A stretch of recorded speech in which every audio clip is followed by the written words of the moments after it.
जिस मूर्ति को हम जल चढ़ाते हैं वो मूर्ति क्या हमारी बात सुनती है?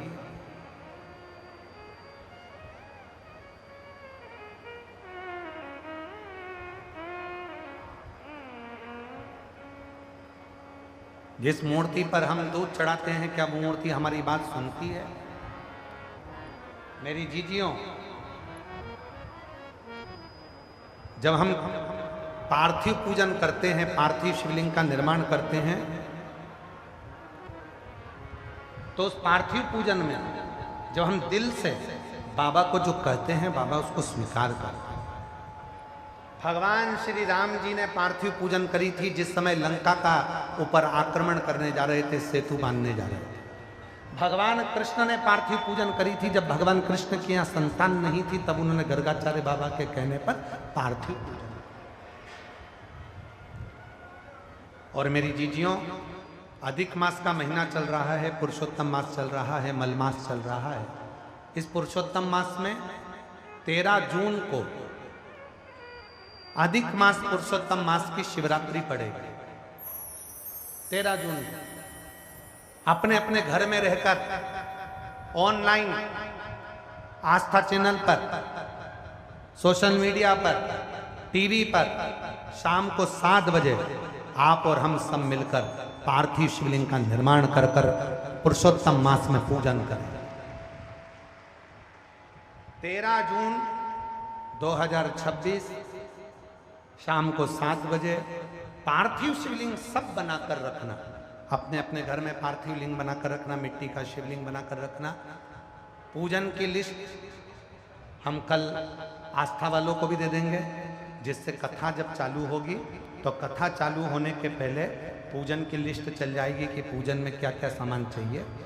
कथा समापन के बाद भी पूजन की लिस्ट और कथा के बीच में भी पूजन की लिस्ट चलवाएंगे, जिससे आप लोगों को मालूम पड़े कि अभिषेक में पूजन में क्या क्या सामान चाहिए। पार्थिव शिवलिंग का पूजन, पर उस पूजन में 5 चीजें जरूर चढ़ाना है। वो 5 चीजें कौन सी हैं आप उनको लिख लीजिए। जो ज्येष्ठा के महीने में जो अधिक मास आया है, उस अधिक मास की शिवरात्रि पर जब अपन 13 जून को अधिक मास की शिवरात्रि पर शाम को 7 बजे अभिषेक करेंगे ऑनलाइन, तो उसमें 5 चीजें जरूरी है। पहले नंबर पर शमी पत्र। शमी पत्र ज्येष्ठ के महीने में जो शिवरात्रि होती है, उस शिवरात्रि पर जब हम शमी पत्र शिव को चढ़ाते हैं पार्थिव पूजन में, तो हमारे घर में कोई भी व्यक्ति अगर रोग से ग्रसित है या बीमारी उसको आने वाली है या बीमारी से कोई दुख है, तकलीफ है, तो शमी पत्र चढ़ाने से वो दुख उसका समाप्त हो जाता है, उसकी बीमारी मिट जाती है। तो पहले नंबर पर शमी पत्र। दूसरे नंबर पर आंखें अक्षत 11। अक्षत जानते हो? चावल। 11 चावल के दाने सेगे आंखें, वो शिव जी को चढ़ाना है। अक्षत कार्य सिद्धि के लिए अपन को 11 समर्पित करना। दूसरे नंबर पर अक्षत। तीसरे नंबर पर बेलपत्र। केवल एक बेलपत्र भगवान शिव को समर्पित करना। बेलपत्र सुख समृद्धि के लिए चढ़ाएंगे। और चौथे नंबर पर कनेर का पुष्प। जो ज्येष्ठा अधिक मास की शिवरात्रि है उस पर कनेर का पुष्प चढ़ाएंगे। वो कनेर का पुष्प घर में जो चिड़चिड़ प्रवृत्ति होती है, क्रोध होता है, आपस में एक दूसरे से नहीं बनती है, उसको शांत करने के लिए कनेर का पुष्प चढ़ाएंगे। और 5वें नंबर पर भगवान शंकर को कच्चा दूध, जिसमें थोड़ा सा या तो गुड़ या थोड़ी सी शक्कर उसमें मिली होगी, वो शिव जी को समर्पित करेंगे। ऐसी 5 चीजें जो जरूरी है अधिक मास की शिवरात्रि पर 13 जून शाम को 7 बजे ऑनलाइन आप और हम सब अपने अपने घरों में रहकर टीवी के माध्यम से, आस्था चैनल के माध्यम से, सोशल मीडिया के माध्यम से ऑनलाइन पूजन करेंगे। और पूरा देश ये अधिक मास के पवित्र अवसर पर, पुरुषोत्तम मास के पवित्र अवसर पर इसकी पूजन, पार्थिव पूजन करेगा, जिससे अपने जीवन को आनंदित करेगा।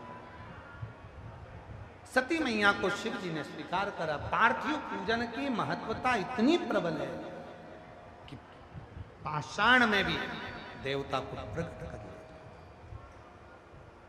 आगे समय आया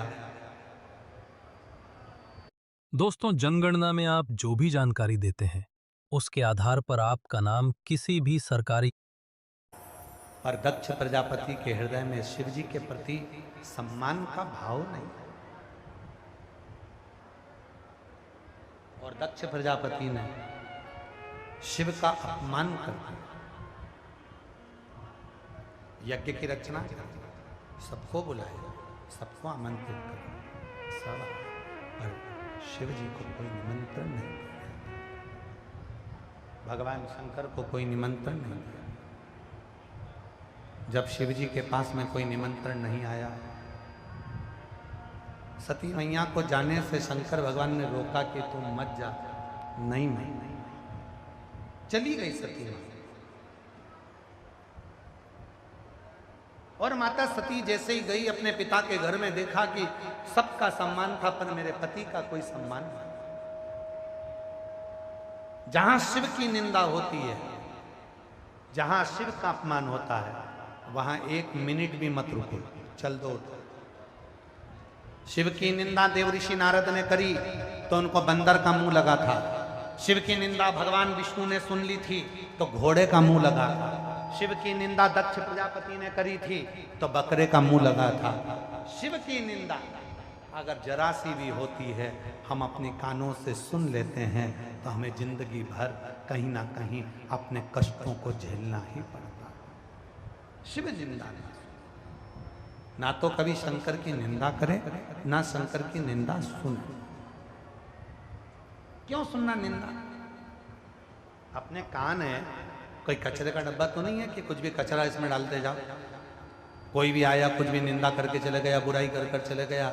अगर तुम्हारे कानों में निंदा सुनने का सुख है तो नीचे लिख दो डस्टबिन। मेरा कान नहीं है कचरे का डब्बा, लिख दो नीचे डस्टबिन, और ऊपर लिख दो यूज मी।